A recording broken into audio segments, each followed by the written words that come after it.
kita akan memulai dengan 10 juta. 15. Langsung Irfan. Mantap Kak. 1,000 juta. 16 juta anyone?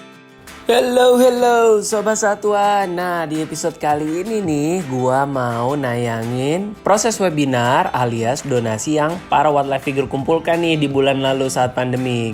Hasil webinar ini kita sudah sumbangkan sebagian ke beberapa lembaga konservasi, salah satunya Semarang Zoo. Nah, kalian mau tahu nggak keseruan apa yang akan terjadi di episode waktu itu nih? Sampai-sampai Kak Ralinsyah berubah profesi jadi juru lelang. Jangan lupa ya nonton sampai habis. Thank you Sobat Satwa. Selamat datang Fardan, terima kasih sudah join di Rekreasi TV. Halo, Assalamualaikum semua rakyat rebahan. Thank you Mbak Niki, thank you Rekreasi TV. Selamat datang juga Mbak Rarin. Thank you banget udah join di Rekreasi TV. Thank you. Thank you. Silakan Fardan untuk mulai sesinya. Alright, halo semua rakyat rebahan, para zoofilis. Terima kasih sebelumnya untuk para participants, calon bidder, dan terutama speakers yang satu. Jadi tadi yang udah muncul ada Ralin. Hai Ralin. Hi everyone, I'm so excited to hear about the topic today. Ini topiknya sangat interesting dan aku juga masih harus banyak belajar tentang konservasi. I'm excited. Thanks Ralin for joining us. Yang kedua ada Kak Irfan Hakim. Mana Kak Irfan Hakim? Hai. Kabar semuanya, Assalamualaikum. Waalaikumsalam. Gimana WFH aman? Aman. Ini kan juga di kantor juga, tapi semuanya lagi pada di rumah, gitu deh. Oke. Yang berikutnya aku mau manggil speaker yang tidak kalah gantengnya, ada Alsyad Ahmad. Alsyad, mana nih Alsyad? Hai semuanya, apa kabar? Assalamualaikum. Waalaikumsalam. Gimana Syad, di rumah aja aman? Masih produktif YouTube channelnya? Aman, insya Allah aman. Produktif juga, insya Allah. Lalu yang berikutnya kita panggil ada Mbak Trisna nih dari Bali Zoo. Halo Mbak Trisna. Hai semuanya, selamat siang. Halo, selamat siang. Yang terakhir, yang ini the most legend person nih di Indonesia nih, reptilers yang paling diagung-agungkan. Ada Kakak Panji Petualang. Mana Kakak Panji? Halo. Audionya A, nyalain A. Audio A. Halo semuanya, Assalamualaikum Bang Fardan, halo teman-teman semua. Reptil-reptil aman di rumah, belakang reptil-reptilnya A semua tuh ya? Aman, alhamdulillah sehat semua. Yang terakhir nih ada narasumber kita, Kepala Balai Konservasi Sumber Daya Alam DKI Jakarta, Pak Karyadi. Halo, selamat siang. Assalamualaikum Pak Karyadi. Halo. Assalamualaikum. Salam. Waalaikumsalam.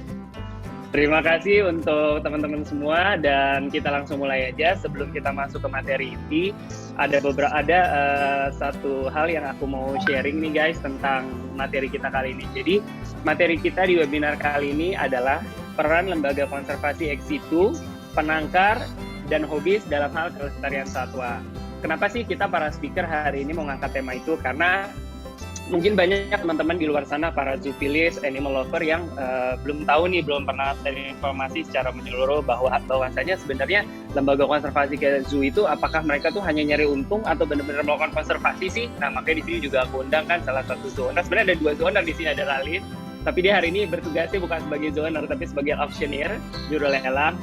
Untuk itu diwakili sama Mbak Trisna. Tapi itu nanti kita bahas di materi yang berikutnya. Nah, untuk itu teman-teman, aku sekarang izin share screen, mau ngasih beberapa slide aja sebelum kita masuk ke materi inti. Oke, udah kelihatan ya?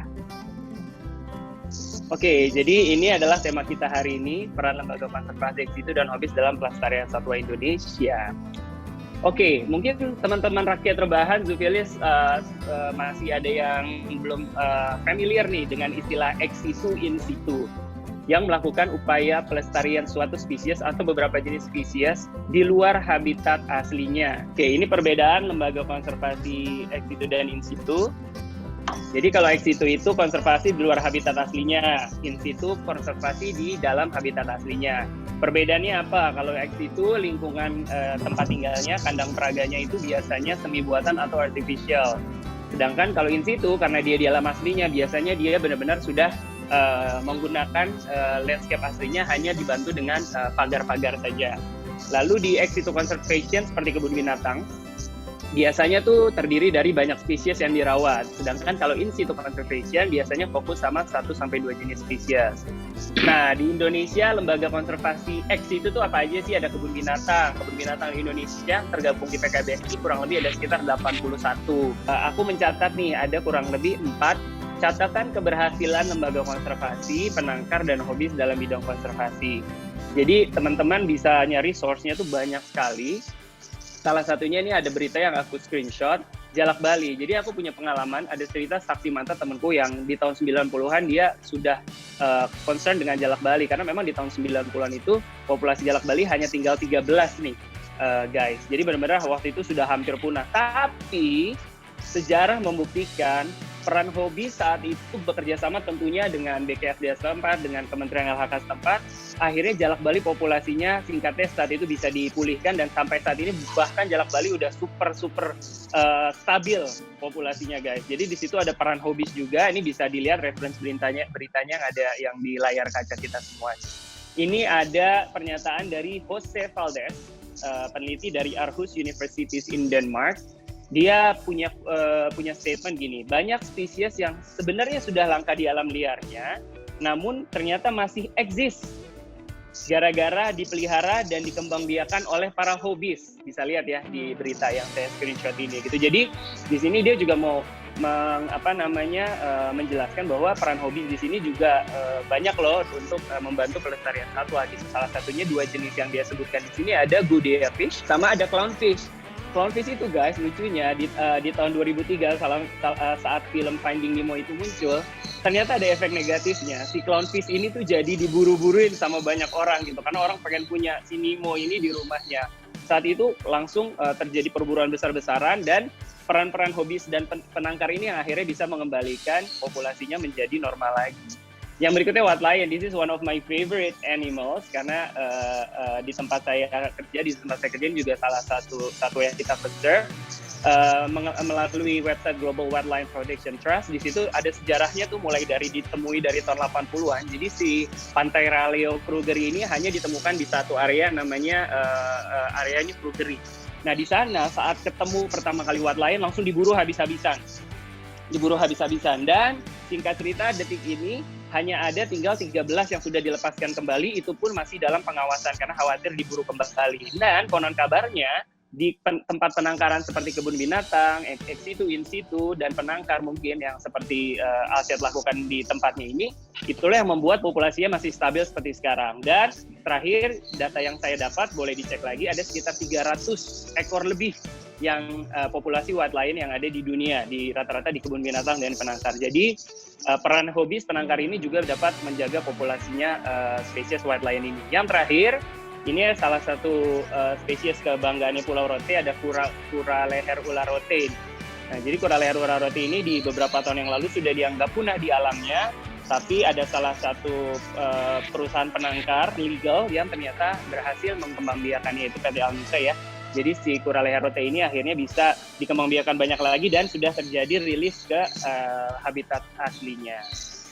Oke, mari kita mulai webinarnya, langsung ke speakernya. Sebelumnya aku menjelasin, selama ini tuh aku suka kayak bingung kalau manggil animal lover tuh apa sih. Ternyata ada satu istilah dalam bahasa Inggris yang mau aku perkenalkan, namanya zoophilist. Jadi zoophilist itu adalah orang yang emotionally attached. Jadi secara emosional dia benar-benar attached sama animal, seorang pecinta satwa, dan orang-orang yang benar-benar melawan kekejaman terhadap satwa. Jadi kalau nanti aku selama 1 jam ngomongin zoophilist, itu berarti maksudnya kita semua ya sebagai pecinta satwa. Karena kalau ngomong animal lover kepanjangan. Nama penyakit tapi serem ya. Jadi itu yang akan aku sebutin biar rakyat rebahan nggak bingung. Oke, terima kasih udah mengikuti. Mudah-mudahan tidak boring dengan presentasi singkat saya. Langsung aja nih, mau minta masukan dari sebenarnya bentuknya lebih ke pertanyaan sih ya. Ini pertama ke Pak Karyadi dulu nih. Pak Karyadi izin bertanya. saat ini kan Pak, masyarakat masih banyak yang rancu nih mengenai legalitas beberapa satwa, terutama yang dari luar negeri, yang peruntukannya itu sebenarnya untuk pet atau untuk captive breeding. Nah, sebenarnya patokannya kita nih Pak, para hobis misalkan gitu ya, itu apa sih Pak yang bisa kita pelihara atau yang bisa kita impor gitu?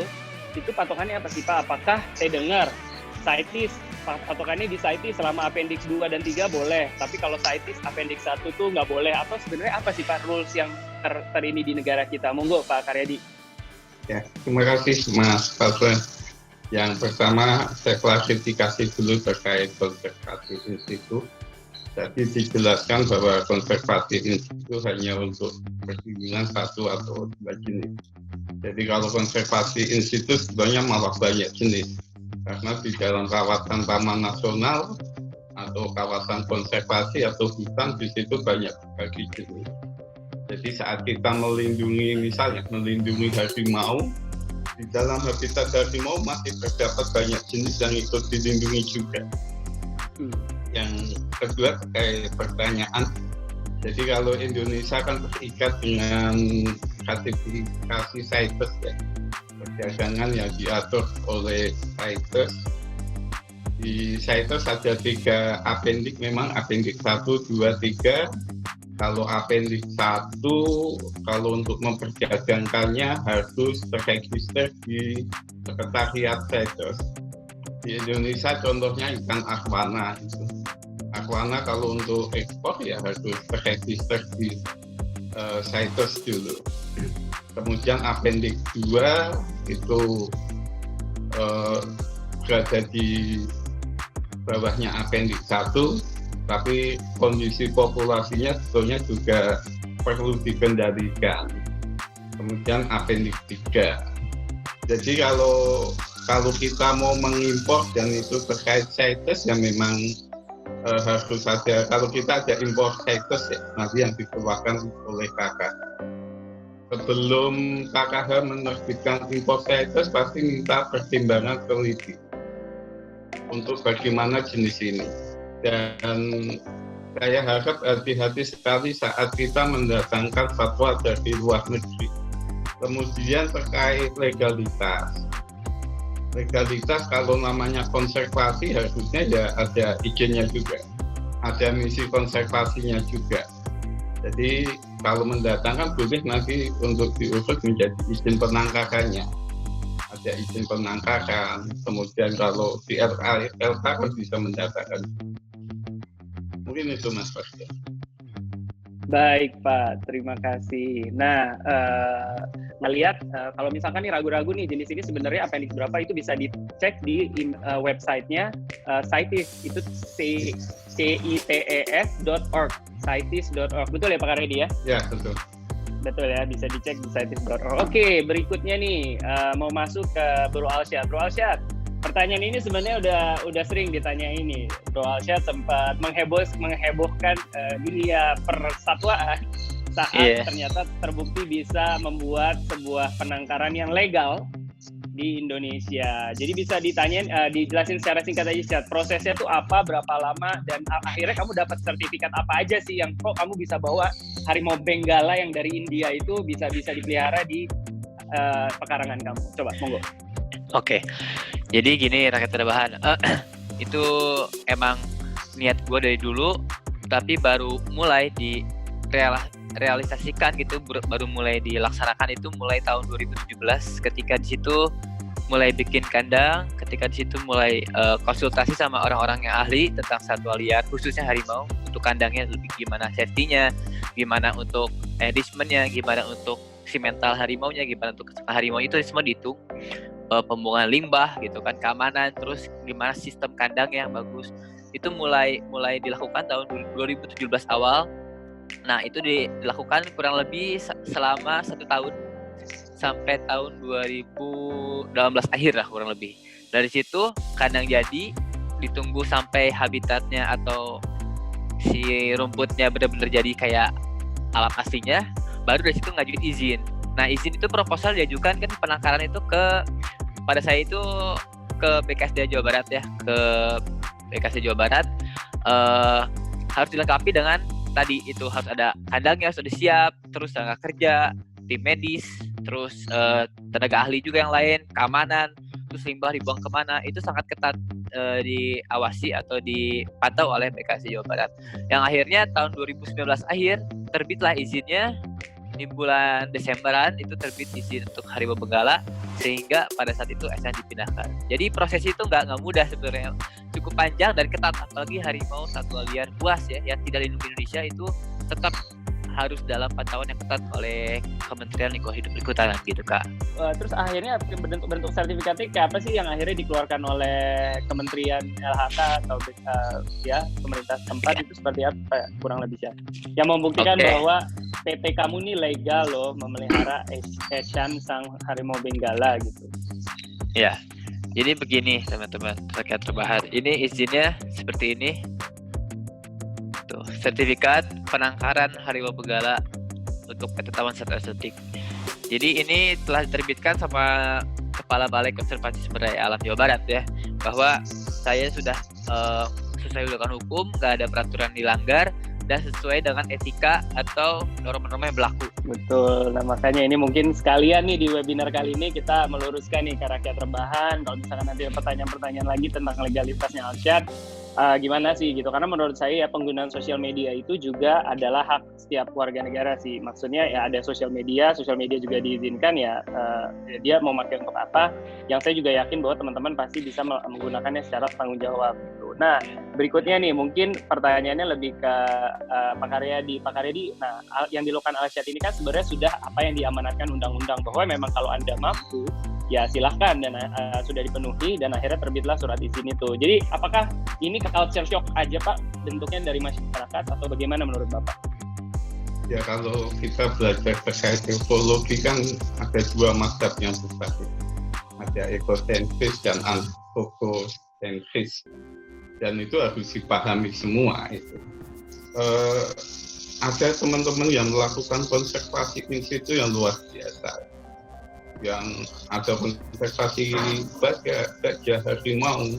Teman-teman yang konservasi in situ patroli ke hutan itu 14 hari masuk ke hutan, tidur di hutan, itu gantian itu. Effort mereka luar biasa untuk menjaga kelangsungan hidup yang ada di alam. Jadi memang dalam pemanfaatannya juga harus hati-hati. Untuk penangkaran, untuk LK dan untuk pemeliharaan, yang pertama harusnya legalitas dulu, asal usulnya dulu. Sebaiknya ya apa yang akan ditangkapkan merupakan sumber yang dari legal. Jadi kalau itu hasil penangkapan untuk dilindungi ya harus F2 dan sebagainya. Oke baik Pak, terima kasih Pak Karyadi untuk jawabannya. Nah untuk teman-teman rakyat rebahan mau ngingetin juga nih bahwa kita hari ini ada buka open donation via kitabisa.com melalui QR code. Boleh nanti dibantu teman-teman dari Rekreasi TV dimunculkan juga sesekali untuk QR code-nya.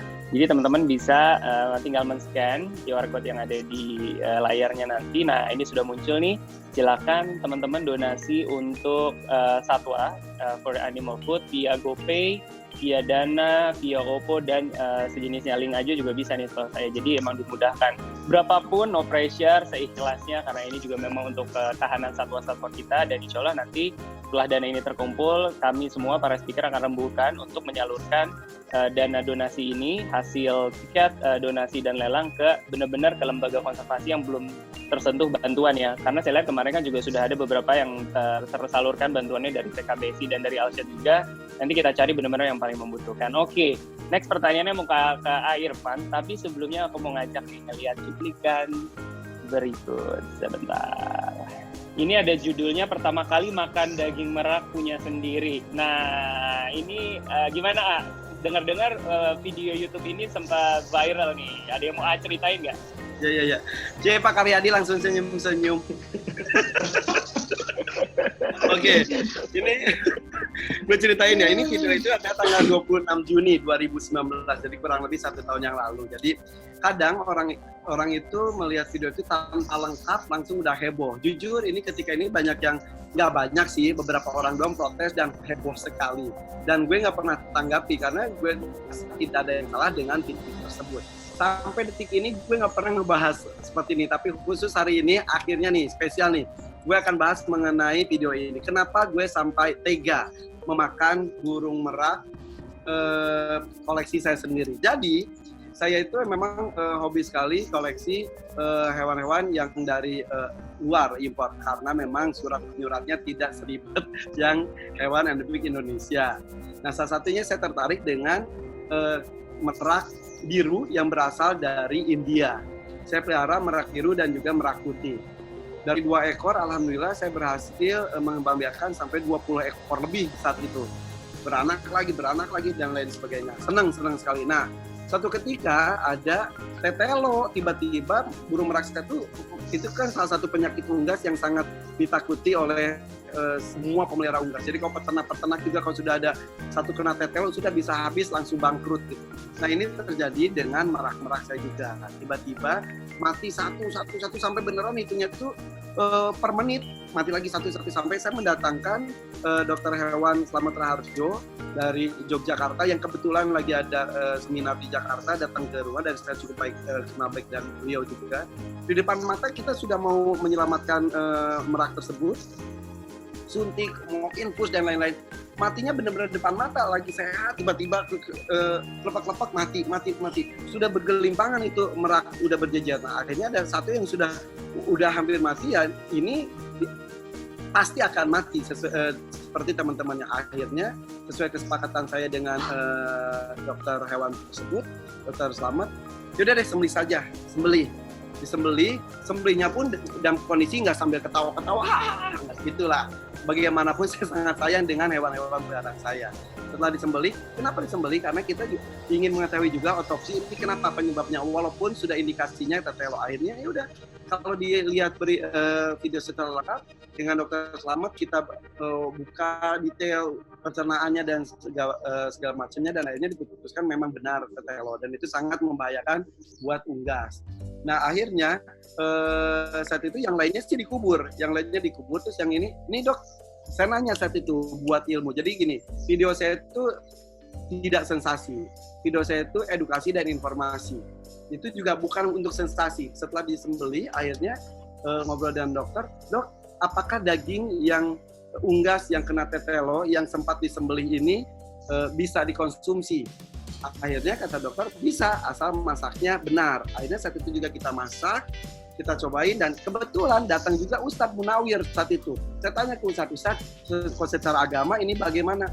Halal, kata Ustadz, karena belum jadi bangkai gitu. Ya udah, jadi secara kedokteran nggak apa-apa, secara agama juga halal. Akhirnya udah saya cicipi, dan saya juga lihat bentuk tulangnya juga seperti apa. Ternyata tulang unggas yang bisa terbang dengan unggas yang tidak terbang itu berbeda. Yang terbang itu ternyata lebih kopong, kalau yang kayak ayam itu ada sumsumnya, segala macam itu. Jadi ada informasi yang disampaikan juga. Baru kali ini gue jelasin, setelah gue pegel, ini bukan orang-orang sih, ada satu orang yang kesel banget sama gue. Ya udah. Gitu, seperti itu kejadiannya. Oke, Ji. Menurut kita nih, lo tuh salah satu animal influencer yang bisa merangkul semua pihak nih, bisa berdiri di tengah. Dan gue lihat beberapa hari ini kan banyak orang-orang yang kontra nih dengan apa yang dilakukan Irfan dengan Candy-nya, misalkan Alsyad, walaupun sudah legal masih dipertentangkan. Lalu ada juga tentang Aluki Hakim yang kemarin melihara 2 ekor makaka albino gitu. Nah, ini kan sebenarnya pro kontra yang nggak akan ada habisnya. Tapi menurut pandangan seorang Panji tuh gimana sih, Di, atas ini semua gitu? Ini pertanyaan berat sebenarnya yang harus gue jawab. Oke, sebetulnya sih gue tetap dukung apa yang dilakuin sama Alsyad atau Irfan, karena tidak menyalahi aturan yang ada untuk di negara ini sendiri gitu ya. Dan terkait untuk apapun yang emang diedukasikan di channelnya The Hakim atau channelnya Alsyad Ahmad gitu, atau channel-channel lain yang mungkin memiliki visi misi yang sama dengan gue pribadi, gue support. Kenapa? Karena kalau misalkan memang nonton videonya mereka dengan detail dan tidak di skip, memang selalu ada pesan konservasi yang diselipkan atau edukasi yang diselipkan terkait pengenalan satwa sendiri. Cuma mungkin ada beberapa teman-teman yang nonton channel mereka itu kebanyakan di skip. Jadi ketika memang di skip kayak gitu, jadi misi dari penyampaian sebuah pesannya itu nggak dicerna, akhirnya meledak dan akhirnya jadi masalah. Jadi ketika kita komunikasi, ini sebetulnya yang dilakuin Irfan tuh gini loh, ini yang sebetulnya dilakuin Alshad itu gini loh, barulah di situ teman-teman mungkin bisa agak ngerti, oh gitu maksudnya gitu. Nah contoh kenapa kemarin rame soal Alshad nyara harimau. Jadi yang teman-teman publik ya, gue bilangnya publik di sini karena memang publik yang nganggap itu harimau Sumatera. Publik itu nganggap Alshad itu piara harimau Sumatera gitu loh. Makanya banyak publik yang komen di videonya, kenapa harimau harus ada di rumah lu? Jangan gara-gara punten ya, jangan gara-gara lu mampu atau lu bisa piara harimau seenak-enaknya di rumah. Harimau itu lebih baik di alam. Nah, tanpa disadari, mereka itu nggak tahu bahwa sebelum-sebelumnya Alshad itu udah pernah ngejelasin bahwa harimau itu, Alshad itu bukan dari Indonesia, melainkan dari India gitu loh. Dan alangkah bahayanya, seperti yang tadi disampaikan oleh Pak Haryadi, ketika hewan eksotik dari luar negara itu dilepas liarkan di alam kita, itu akan mengganggu populasi dari habitat asli satwa yang ada di sini. Jadi ketika esan itu dilepasin di Sumatera atau misalkan di Kalimantan atau misalkan di hutan Jawa, itu udah jelas gitu. Yang pertama adalah si esan nggak akan mungkin bisa hidup karena dia udah lahir dan besar di penangkaran. Nah kemudian ketika bisa hidup sekalipun, itu jelas esan akan menjadi predator puncak yang mengganggu kelestarian satwa endemik yang ada di hutan kita gitu loh. Jadi memang sudah sebaiknya esan itu ada di penangkaran berizin. Yang namanya penangkaran berizin kan yang penting itu perusahaan bentuknya Bang. Mau itu LK, mau itu memang perorangan, ketika memang sudah mampu dan memiliki anggaran biaya untuk bertanggung jawab, gua pribadi ya merasa ya itu nggak ada salah gitu. Ketika memang udah menempuh izin yang ada atau mengedukasi orang-orang dengan caranya dia, dengan media yang dia punya gitu, itu nggak ada salah. Apalagi sekarang kan gini, banyak teman-teman hobis yang menyalahi aturan karena nggak tahu. Misalkan mereka memelihara hewan dilindungi dan basicnya tidak tahu. Ketika memang mereka mau beli di penangkaran legal, mereka nggak tahu penangkaran legal yang mana yang jual hasil penangkarannya. Nah kemudian ketika mereka ketahuan sama pemerintah, misalkan Gakum, itu bisa jadi masalah hukum gitu kan. Bisa jadi masalah hukum karena memang itu sudah melanggar Undang-Undang Nomor 5 Tahun 90 tentang konservasi, dan itu udah pasti kena hukum karena memelihara hewan yang dilindungi. Nah ternyata perorangan pun itu bisa mengajukan izin penangkaran untuk satwa dilindungi, ternyata gitu. Itu baik untuk komersil ataupun untuk pribadi gitu kan, dengan aturan yang ada. Dan itu kan kita juga selalu membantu pemerintah untuk mengkampanyekan program-program pemerintah terkait sosialisasi masalah konservasi juga gitu di sini, kayak gitu. Oke, nice answer Ji. Jadi yang penting kalau menurut Panji ya selama itu legal dan sudah mengikuti aturan yang berlaku ya monggo aja. Yang penting kesejahteraan satwa nomor 1 ya Ji ya. Betul. Sebelum masuk ke lelang, mau ingetin penonton nih, para rakyat rebahan, jangan lupa donasi via kitabisa.com by scan di QR code yang bentar lagi akan dimunculin sama teman-teman dari Rekreasi TV. Kalian bisa donasi lewat GoPay, OVO, Dana, link aja, dan berbagai platform lainnya. Nah ini udah muncul ya, langsung keluarin handphonenya, scan di GoPay-nya, di OVO-nya, di Dananya. Nah ini dia nih. Ayo kita sama-sama saling bahu-membahu untuk bisa menjaga nih ketahanan satwa-satwa kita di LK-LK yang ada di luar sana. Oke, kita masuk ke salah satu acara puncaknya. Sebenarnya pertanyaan masih banyak lagi, nanti akan gue lanjutin. Namun mungkin orang bosan ngeliat muka gue, si botak ini yang gini-gini aja. Mendingan kita langsung alihin pandangan ke yang lebih enak dilihat lagi. Di sini ada Mbak Ralinsya sama Patricia Davina. Nah, halo Mbak Ralin, Mbak Patricia. Halo Fardan, ada aja. Halo Fardan. Hai, halo. Nah, sebelumnya terima kasih nih buat Ralin yang banting setir sementara jadi juru lelang. This is your first time? Is it your first time? Yes, it's my first time. But aku memang dari dulu pengen sih belajar untuk baca lelang, soalnya sering ikut lelang. Cuman kayak interested how do people do it. But this time teman-teman, terima kasih yang udah ikut. Welcome to the show, Fardan Show. No, it's everyone's show. It's everyone's show. Nah, aku mau sebelumnya aku pengen tanya sedikit sebelum masuk ke lelangnya ke Patricia Davina nih. Patricia tuh teman rakyat terbahan lucu. Sebenarnya dulu Patricia tuh is one of my friend, one of my good friend. Berapa bulan yang lalu saat dia udah selesai painting itu, aku tuh coba untuk menawar paintingnya. Cuman saat itu dia kayaknya nggak tertarik gitu ya. Padahal gue cuma is it for sale, dia kayak jawabnya masih ragu-ragu gitu. Terus Pat, so what's your reason, honestly, why lu tiba-tiba lo mau ngerelangin 3 lukisan yang lo sayang banget sebenarnya selama ini? Well, thanks for the question. Ya, basically selama ini untuk saya tuh painting itu sekedar hobi ya. Kayak I've always loved it dari kecil. Jadi pemikiran untuk menjual painting-painting aku or that people actually want to buy itu nggak pernah terlintas lah. But waktu aku di-approach Padan, thank you very much untuk berpartisipasi dalam lelang ini. Ya, aku sangat interested ya, because it gives me a good opportunity untuk contribute to a fantastic cause, especially karena hasil lelangnya bakal didonasikan ke institusi-institusi yang memerlukan. Jadi, of course, aku akan terus melukis because it's just a big part of my life. And kalau hobiku ini bisa digunakan untuk membantu other people or animals in need, then that's just a bonus. Oke, langsung aja. Aku langsung serahkan ke auctioneer kita hari ini, Mbak Ralinda. Monggo, Ralin. Oke, guys, terima kasih sudah ikut berpartisipasi di talk sangat menarik ini. Terima kasih semua kontributornya. It was really interesting to learn so much about in situ, ex situ conservation. We are now going to auction 3 beautiful paintings from the beautiful lady tadi, Patricia Davina. Ada 1, bisa nggak ditampilin paintingnya? Pertama, painting giraffe. Oh, painting giraffe. Kita akan memulai dengan 10 juta.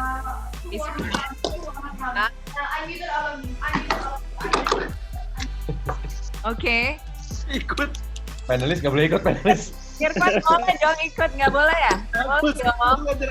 Jerapahnya bagus soalnya. Okay, let's start with the giraffe. Let's go. Okay, giraffe. 10 juta. Ya. 10 mil. Oke, Pak Eri. 11. Naik ke 10.500.000. 11. 11 langsung. Oke, next 12. Ada yang mau 12? 12. Wow. Adam. Oke, next 13,5. 13. 15. Siapa tuh yang bilang 13? Chris. Saya Chris. Kita for the beautiful giraffe painting. Patricia. Oke, 14. Wow, Pak Eri lagi. Yes. 15. 15. Melani. 15. 15. Oke, next. 16 juta untuk painting satu-satunya. 16 juta. Ya ini. Hah? Paintingnya nggak ada, paintingnya dikasih lihat ya? 16 juta ya. Kreasi. Bisa ditaruh nggak paintingnya? Nah, itu dia paintingnya. 19 juta. Irfan? Nah, over the 20. 20 million. Wow. Okay. Oh, Mas Eri. Mantap. 20 million rupiah for this painting. I think this painting deserves at least 25, but okay. 20 million. 22. And a half. Ah. 22. 22. 20 million. Lanjut lagi. 40. Mas Eri naik lagi Mas Eri. 23 million.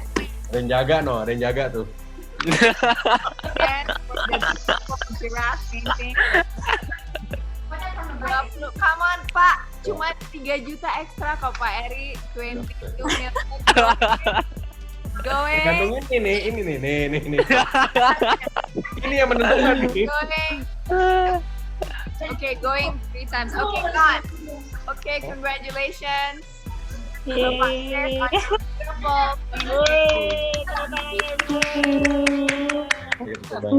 The animals bless Mantap. you. Flock. Okay, next painting up is the. Sorry, Pak Eri. Next one. You still have 2 chances to go. Okay. Okay, look at that. Painting is my favorite. Okay, starting bid is 10 million rupiah. Siapa yang mulai dari 10 million? Pak Eri. Okay. Next, 11 million. Anyone going for 11 I million? really want the deal.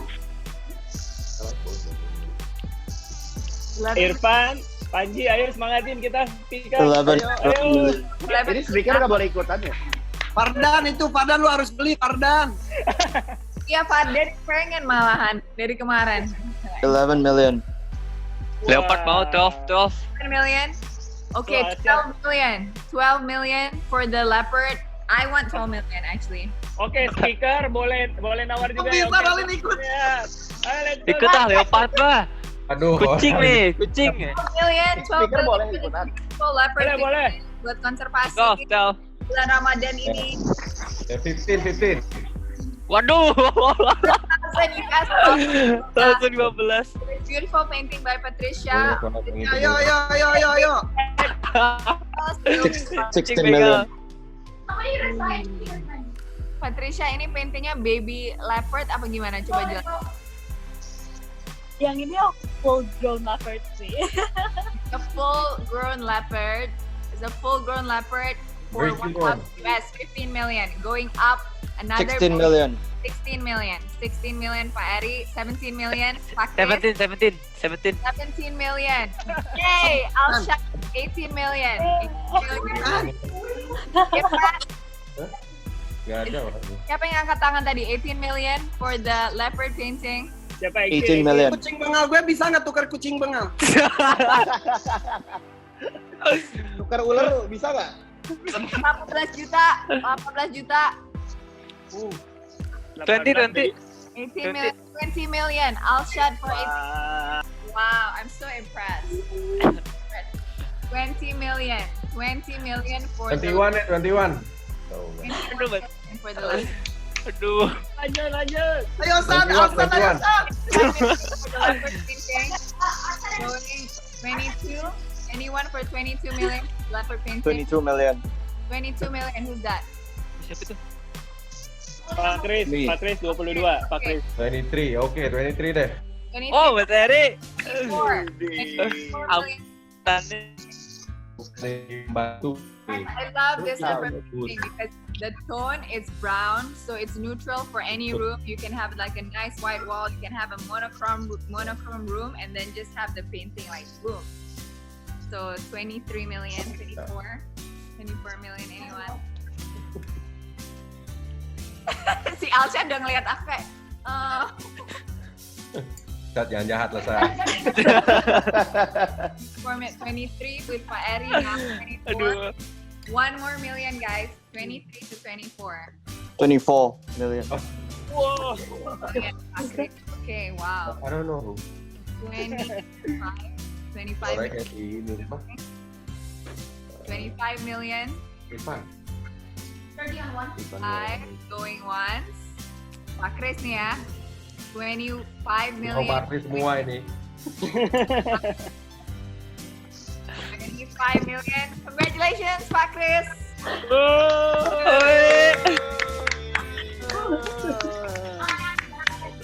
Wow. Dapat lagi. Missing out, Pak Eri. Missing out. Vietnam ilu sama. Vietnam, you lose some, but thank you for the effort. The last painting is the rhino. The rhino is an endangered species. Juga bagus. Rare, it says rare, 2020 acrylic. It's made this year. Sayang benar. So, anyone up for first 10 million? 10.000. 10 million. 10 million, okay, Pak Eri. 11 million. Gue ikutan gue 11. Okay, fun. 12 million. 12 million. 12 million for this beautiful painting of the rhino. You can put it in your room. You can put it in the living room. You can put it in your study. Remind yourself of. Are we at 12 million or are we at 12 million now? 12 million. 13 million. 15. Langsung Irfan. by Patricia. Mantap kak. 1,000 US, 16 juta. 16 juta anyone? 16 juta. 16 juta. Pak Adi. Lanjut. 17 juta. Sadis. 17 million. 17 juta. Gue ikutan. Oh, ikutan. Panji 17 juta, 18 juta. Rhino 18 juta. 19 19 20. Wah, kurang Pak Eri. painting by 22. Let's go straight to 22 juta. 22 juta. Gila. Anyone? Dan ayo kita patungan. Tambahin 1 juta lagi. Juta ya, naik Ayo betulan. Anyone 22 juta. Ayo untuk ngasih makanan itu loh, makanan itu binatang di kebun binatang pada kelaparan. Ayo Kak Panji, Kak Irfan patungan ya. Ikutan dong. Patungan. Nih dapat painting terus dapat kayak date sama kamu, mungkin lebih semangat lagi mereka. Aduh. Bonus. Irfan, ayo 22 juta next. Okay, or not, I'm gonna close a bit. 22 million. 25. 25, Pak Eri. Eri. Kasih aja Pak Eri ya. 3 udah 25. 25 going once. 25 going twice. Pak Eri istrinya lagi ngitung-ngitung. 25. Congratulations on your painting. I wanted you to have it. Mas Eri dapat. Thank you so much everyone. Keren banget, keren. Okay, great. Okay everyone, thank you for participating. Jadi tadi pemenangnya Pak Eri for the rhino. Then can you remind me in case I'm wrong? And for the leopard? Oke, for the leopard Pak Chris juga, Chris Dimas. And Pak yang terakhir for rhino ada Pak Eri Erlangga. Nah ada satu lagi kan Ral yang udah pre-book kemarin. Yes, and somebody else pre-booked. We have an app called Primo. That's a digital marketing app coming up next month. And they pre-booked the painting also from Patricia. So congratulations.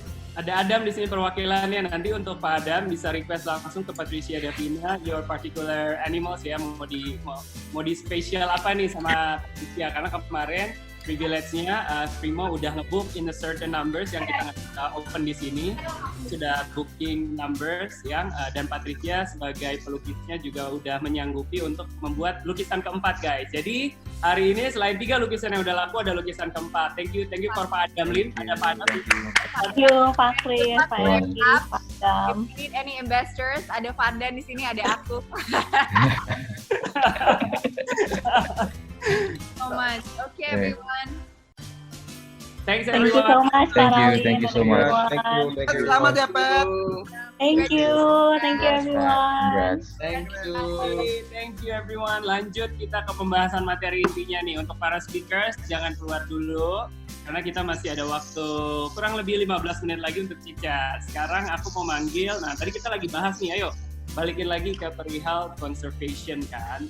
Jadi ada beberapa di masyarakat tuh kadang-kadang ada beberapa pikiran bahwa lembaga konservasi ini hanya benar-benar hanya narik tiket aja, tidak memikirkan konservasinya. Padahal guys, rakyat rebahan, faktanya lembaga konservasi kayak kami ini juga sering banget dititipin satwa-satwa yang tidak perfect, dalam arti ada yang cacat, ada yang kakinya 3, ada yang pokoknya kita juga punya tanggung jawab untuk memelihara satwa itu sampai nanti dia mati meninggal gitu, mati natural. Nah, jadi bukan hanya satwa-satwa yang perfect aja yang di-display, sebenarnya kita punya area-area juga. Nah, yang punya pengalaman ini tuh sebenarnya teman kita nih, owner dari Bali Zoo, Mbak Trista. Mau bisa ceritain nggak sih, by the way guys, Bali Zoo juga di 2017 tuh mendapatkan predikat sebagai zoo terbaik karena sesuai dengan yang Pak Karini tadi bilang nih, kita nggak hanya conserve, tapi rilis juga harus sesuai gitu, bobotnya antara conserve yang di-breed dengan yang di-release. Nah, aku mau manggil Trisna nih untuk masuk. Bisa nggak ceritain secara singkat dan jelas pengalaman kamu selama merunning Bali Zoo itu gimana sih? Terus emang benar ya ada satwa-satwa yang nggak perfect yang dipelihara sama Bali Zoo? Oh banyak banget sih, tapi gue cerita sedikit ya tentang jadi pada tahun 2017 itu Bali Zoo mendapat penghargaan sebagai zoo terbaik di Indonesia karena kami itu dinilai sudah berperan aktif dalam pelestarian satwa melalui pengembangbiakan, terus kita juga rutin melakukan pelepas liaran.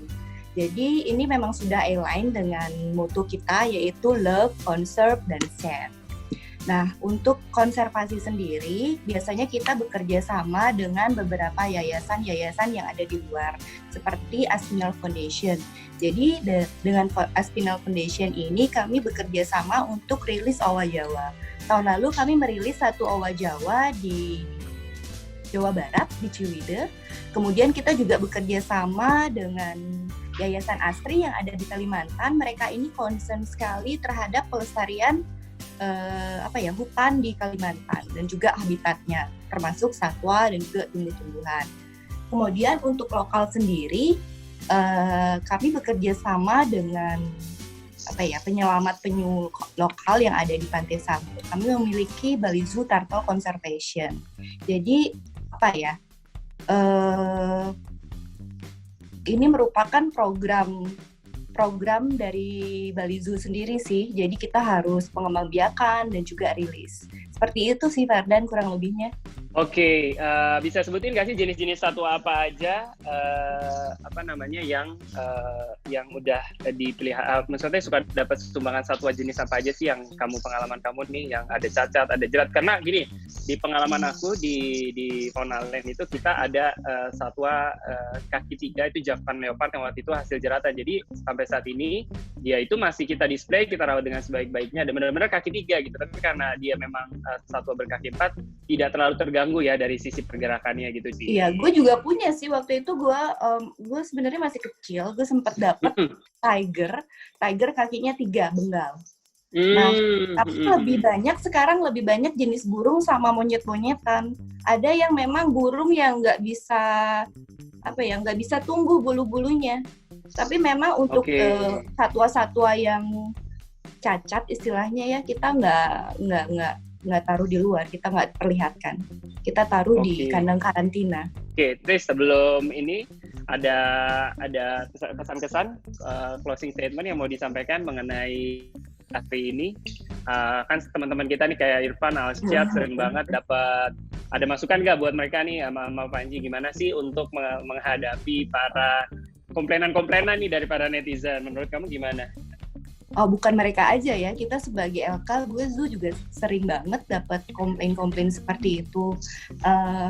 Kalau menerima komplain seperti itu sih biasanya kita meetingin tim, apakah kita sudah melakukan hal yang terbaik untuk satwa balik lagi ke sana sih. Kalau kalian merasa udah melakukan yang terbaik buat satwa kalian, ya udah gitu. Jadi kita nggak bisa memaksain pikiran orang terhadap apa yang telah kita lakuin. Balik lagi ke diri masing-masing sih. Oke, kalau gitu. Jadi kalau menurut kamu yang penting apabila kesejahteraannya sudah terjamin, perolehannya legal, ya udah maksudnya kacamata kuda aja gitu kali ya maksudnya Trisna ya? Iya, kalau gue sih gitu. Thank you banget. Tapi tetap sih biasanya kalau gue pernah nih tentang orang utan gue, jadi Bali Zoo itu punya program namanya Breakfast with Orang Utan. Nah, banyak juga yang kontra ya, banyak program ini kita. Akhirnya apa yang ini yang sudah dilakukan mereka, itu aja sih. Perhatikan apa yang kita lakuin ke mereka. Tapi sebenarnya hal yang ada zoo yang memperlihatkan hal tersebut, ada yang enggak kan? Ya, benar. Balik lagi ke manajemennya sih sebenarnya. Balik ke manajemennya. Oke. Thank you Trisna untuk bincang-bincangnya. Tetap stay tune ya sampai ini selesai ya. Gua malah mau masuk ke speaker lainnya yang saat ini. Oke, Panji lagi, Ji. Halo, Panji. Oke, Ji. Kita ngomongin masalah sosial media tadi. Kita ngelihat bahwa sebenarnya peran sosial media juga banyak positifnya loh. Nah, kayak yang aku mau tunjukin nih teman-teman Rakyat Rebahan kali ini. Bentar. Oke. Oke, nah ini Instagramnya Panji nih, kalau dilihat. Sayang sekali Ade Rizal yang dibully sama teman-teman sedaerahnya. Oke, lalu apa yang dilakukan sama Panji nih? Bisa diceritain nggak sih? Bang Fardan. Dan salah nih AA. Halo, jaringan? Halo, tes. Halo, Bang Fardan. Aman? Halo, Bro. Aman? Ya. Halo. Ya, oke. Gue dengar. Oke, tadi yang tentang Ade Rizal, Ji, kemarin lo menggunakan sosial media untuk membantu dia. Nah, itu lo bisa ceritain nggak sih? Cerita itu gimana sih? Awalnya gue nggak tahu ada kasus itu, Bang. Itu juga telat tahunya, jadi telat sehari kayaknya semenjak kejadian. Karena jujur gue di sini selain pembelian ular sama reptil, karena emang gue di sini lebih ke kayak bikin penyelamatan reptil, tapi non dilindungi karena emang gue belum ada izin buat yang dilindunginya, jadi lebih ke yang tidak dilindungi. Nah, gue juga ada program untuk sosial juga gitu loh. Nah, kemarin tuh lihat di salah satu Instagram gosip gitu kan, ada anak kecil yang dibullying, dan itu gue nggak respect banget sama pelakunya, dan gue nggak nunggu waktu lama, jadi kemarin ngontek teman-teman di Makassar, teman-teman reptiler di sana, bisa nggak ketangkep, tolong cari ini anak, alamatnya di mana, temuin, dan gue pengen ngasih perhatian lah dalam bentuk bantuan ke si anak ini, walaupun gue tahu udah banyak yang peduli sama ini anak gitu loh, termasuk Bapak Bupati dan Bapak Gubernurnya. Cuma ketika memang kita mampu untuk melihat ini kebutuhan bencana untuk ngasih bantuan juga gitu. Alhamdulillah gitu, dalam artian ya kita reptiler itu yang emang kita sayang sama reptil, kita juga sayang sama dan peduli sama orang-orang yang ada di posisinya Ade Rizal kayak gitu, Bang Fardan. Ya, kalau nggak salah kalian para Dream Team. Nah, jadi Rakyat Rebahan, Panji, Irfan, sama Alsya tuh punya tim namanya Dream Team, bener ya? Dream Team tuh kalau nggak salah punya visi misi, mau juga sebagai halo. Ya. Halo. Ya, Bang. Aman. Oke, jadi Dream Team itu kalau nggak salah punya visi misi juga mau sebagai ini ya, menyalurkan kalau ada informasi apa nih dari misalkan dari BKSDA mau menyampaikan informasi apa, kalian berkenan kan menaruh di sosial media kalian?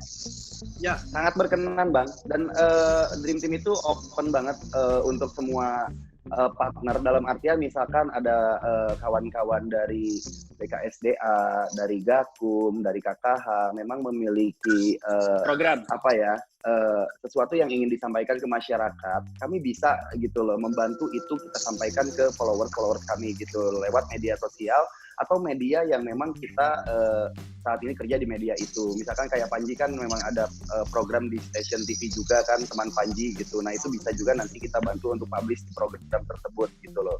Nah, itu kita welcome banget gitu loh. Terus kalau misalkan memang ada kegiatan yang mendasari konservasi, kayak kemarin aku sebelumnya pernah kerjasama dengan Yayasan IAR Indonesia, International Animal Rescue, untuk pelepas liaran orang hutan di Kalimantan Barat.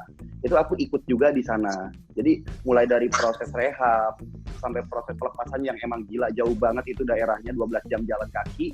Itu kita ngikutin perjuangannya para pejuang konservasi lah gue bilang, sampai si orang hutan itu bisa dilepasin di tengah-tengah hutan. Dan waktu itu juga bareng sama teman-teman BKSDA Kalbar dan teman-teman dari Yayasan IAR Indonesia yang dari Kalbar sana kayak gitu. Kita benar-benar pengen partner sebenarnya. Jadi ketika memang dari LSM, kayak dari negara, kayak ketika memang atau dari masyarakat, ketika memang kita diperlukan, kita siap, kita ada gitu.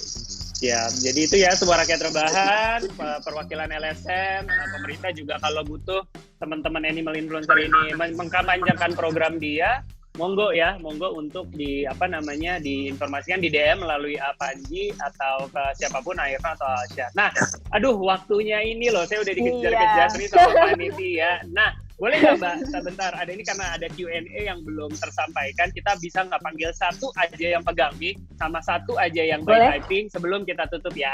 Boleh ya? Ya, boleh kita panggil yang pegang mic ya. Ya, pegang mic boleh. Silakan Mbak Oktaviani boleh menyampaikan pertanyaannya dengan jelas dan ringkas supaya bisa cepat dijawab oleh speakernya. Silakan. Saya kan pernah diskusi sama orang KLHK gimana caranya buat volunteer di kebun binatang karena saya tuh tertarik banget pengen lihat gimana cara ngerawat satwa di sini sama pengen belajar juga gimana cara mengurus binatang di satwa karena banyak banget kan orang yang salah paham tentang kebun binatang itu katanya nyiksa hewan. Jadi saya pengen belajar ngeliat gimana cara ngerawat itu dan proses buat daftar jadi volunteer itu gimana. Makasih. Oke, terima kasih Mbak Oktaviani. Silakan Mas Fardan, siapa nih kira-kira yang cocok untuk menjawab pertanyaan ini? Oke, mungkin bisa ke Pak Karyadi ya karena tadi ditujukannya ke perwakilan dari kementerian. Mungkin Pak Karyadi, monggo gimana kalau mau volunteer Pak? Kalau mau ada yang volunteer ke Kemenalhaka atau BKSDM mungkin buka volunteer, Pak. Ya, makasih Mas Fardan, karena kalau kebun binatang itu kan lembaga konservasi ya, ada izinnya. Ada izinnya tentunya bisa disampaikan sama ke ownernya, ke pemegang izinnya. Boleh enggak, ya nanti pasti koordinasi sama dari KSDA setempat terkait apa sih yang mau dilakukan seperti ada proposal. Terima kasih. Oke. Ada satu lagi nih Mbak Niki dari yang paling bawah, Adelina Salsabila Putri mau pegang mic. Ini pertanyaannya bagus nih dan ini kayaknya mewakili banyak orang nih soalnya pertanyaannya. Boleh? Oke, boleh Mbak Adelina silahkan di unmute.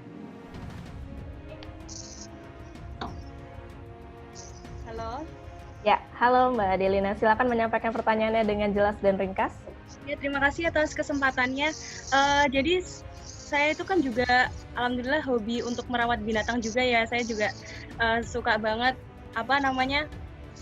stalk IG Kak Fardan, Kak Irfan Hakim, Kak Alsyad, Kak Panji juga semuanya. Terima kasih Kak sudah menginspirasi dan mengedukasi juga tentang cara-cara merawat hewan gitu.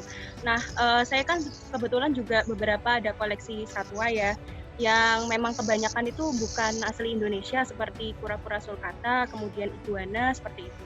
Nah, saya juga kalau beli di peternaknya langsung itu juga sebenarnya tanya dulu gitu, ini sebenarnya legal tidak dipelihara tanpa dokumen gitu. Dan pertanyaannya hampir semuanya sama karena ini bukan satwa asli Indonesia dan ini bukan statusnya bukan appendix dan juga sebentar, halo? Iya. Maaf, sinyalnya. Iya, jadi apa-apa. Bukan appendix seperti itu dan juga bukan satwa asli Indonesia dan sudah banyak yang menernakkan juga gitu. Jadi tidak apa-apa gitu. Itu bagaimana ya kira-kira Kak? Butuh pencerahannya juga. Nah, mungkin nih balik lagi ke Pak Karyadi juga nih. Pak Karyadi itu ada pertanyaan dari masyarakat Mbak Adelina. Mengingat sekarang sudah banyak yang beternak iguana, ostrich, sulcata, aldabra, itu karena memang dia masuk appendix 2 dan tidak dilindungi dan bukan endemik Indonesia. Dan apalagi itu boleh kan Pak dipelihara dan dikembangbiakan. Silakan Pak Karyadi. Ya, baik, terima kasih. Kalau itu satwa luas negeri memang sebetulnya bisa ya, tapi harus legalitasnya harus jelas juga. Terutama saat masuk ke Indonesia harus ada import permitnya. Sebelum menerbitkan import permit pasti ada pertimbangan dari LIPI-nya. Dan yang penting nanti ke depannya itu Pak, saat nanti teman-teman mengajukan izin penangkaran, sebetulnya nanti trackingnya kan jelas. Karena di situ dimuat hak dan kewajiban. Kemudian karena ini eksotik memang sekali lagi harus hati-hati, jangan sampai nanti ini lepas dari penangkaran sehingga kandangnya dan kesejahteraan satwanya juga harus diperhatikan. Konservasi in situ atau satwa asli di Indonesia saya kira juga harus dapat lindungan yang maksimal supaya nggak terganggu dari satwa eksotik. Iya, Pak Karyadi. Terima kasih Pak Karyadi. Terima kasih Adelia. Aku ada ininya nih, ada kura-kura sulcatanya. Kak Irfan. Aku masih 11 cm. Ini kemarin baru netes dari telurnya nih, ini baru netes. Semoga suatu saat aku juga bisa netesin juga, amin. Amin, amin, amin. Oke, amin. Adelina. Terima kasih Adelina. Terima kasih. Mantap ya. Oke. Oke. Mungkin satu Gimana pertanyaan nih? terakhir ya Mas Fardan ya. Untuk yang ini paling Ya. banyak di vote. Mungkin boleh Boleh. dijawab ya.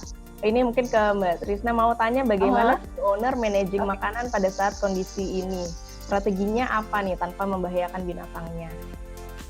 Oke. Untuk saat ini sih Barisu sendiri kita belum ada pengurangan porsi pakan ya. Hanya untuk efisiensi itu kita mengganti beberapa jenis yang pakan mahal menjadi yang lebih murah, itu aja. Jadi tetap satuannya tetap seperti biasa pakannya. Nggak ada perubahan apa-apa. Mantap sekali. Baik, kalau begitu terima kasih semuanya. Boleh dinyalakan untuk semua video panelis. Kita akan mulai masuk ke penutup. Terima kasih untuk semua speaker dan panelis yang berkontribusi hari ini. Sudah seru sekali ya pembahasannya. Kemudian lelangnya juga deg-degan banget ya, bikin tegang. Untuk semua yang di panelis mungkin boleh menyalakan video dan audionya. Kita akan closing. Nah, untuk rakyat rebahan, untuk ratusan rakyat rebahan yang sudah join dan udah seru-seruan bareng sama kita di sesi hari ini juga terima kasih banget. Nah, seru banget kan ya acaranya Rekreasi TV. Jangan lupa untuk sharing ke sosial media kalian dan tag @rekreasi-tv juga. Nah, masih ada banyak sesi seru lainnya. Ini sore ini masih ada, kemudian besok sampai hari itu masih akan ada banyak kegiatan dari Rekreasi TV. Nah, stay tune terus di Twitter Rekreasi TV, semua update dan info giveaway. Jangan lupa isi feedback form yang akan share nanti. Dan sebelum menutup sesi hari, teman-teman semua bisa say thank you dan bisa ngomong langsung. Kita akan nyalakan audionya. Silakan raise hand untuk tangan teman-teman. Kita akan sama-sama memberikan salam berkata sampai jumpa di sesi selanjutnya dari Rekreasi TV, persembahan dari kolaborasi Goers, Trisula, Proud Media Group, dan juga Semut-Semut. Silakan untuk yang mau say thank you, Asya. Thank you. Thank you banget Kak. Irfan Hakim salam sama Candy. Terima kasih. Oke. Asya salam sama Anu sama Ehsan ya. Iya, kita salam ya Anu sama Isya. Makasih udah join, semoga bermanfaat ya. Iya, bermanfaat. Ya terus Gak ada tambahan itu aja. Apa? Oke, jangan lupa juga untuk donasi di Animal Food. Oh my god, Irfan makasih. Kak Patris, lukisannya bagus-bagus. Kan mau main ke rumah. Riyadi makasih Pak. Sama-sama, terima kasih. Iya, makasih. Sampai jumpa. Terima kasih. Sampai jumpa semua ya. Sehat semua, sehat-sehat Salam ya. sama Ular. Baik-baik. Sehat-sehat juga Kak. Iya, makasih. Oke, Sering-sering ya, kita tutup Kak. Siap, closing videonya. Oke. Asya, Kak Irfan, Kak Panji. Bye. Asyad. Hai. Sampai jumpa. Bye. Mas Dah Irfan. Panji, Kak Panji sehat-sehat Kak. Mas Irfan kapan jumpa? Kak Alsyad juga, Kak Fardan, Kak Ya, Irfan makasih. Hakim, Kak Karyadi. Kalian sehat semua ya. Thank you. Amin. Semuanya. Ya, terima kasih semuanya atas Sehat, I love you, Panji. Amin. Kak Irfan, makasih banyak. Kak Panji, Kak Fardan, Pak Karyadi, makasih banyak. Pak Karyadi, sehat thank selalu. you. Iya. Ya, makasih Mas Pak Panji. Karyadi. Makasih Pak Niki, makasih banyak. Mas Alsat, makasih. Ya, makasih Pak Pak Karyadi. Karyadi. Terus ya, makasih ya. Mas Irfan, makasih ya. Mbak Trisna, makasih. Mbak. Kapan jumpa kita? Ayo, kita ke Pak Karyadi yuk. Kapan-kapan Ayo. Pak Irfan. Makasih Kita Kak main ke Panji. kantor yuk. Main ke Saya BKSD tunggu. Jakarta yuk. Dream Team Ayo, BKSD ayo, ayo. Jakarta. Ayo ya. Ya, Makasih ya. saya tunggu ya. Siap, Siap. Pak. Pak. Iya. Pak. Siap, Terima kasih. Oke, Assalamualaikum. Waalaikumsalam. Salam.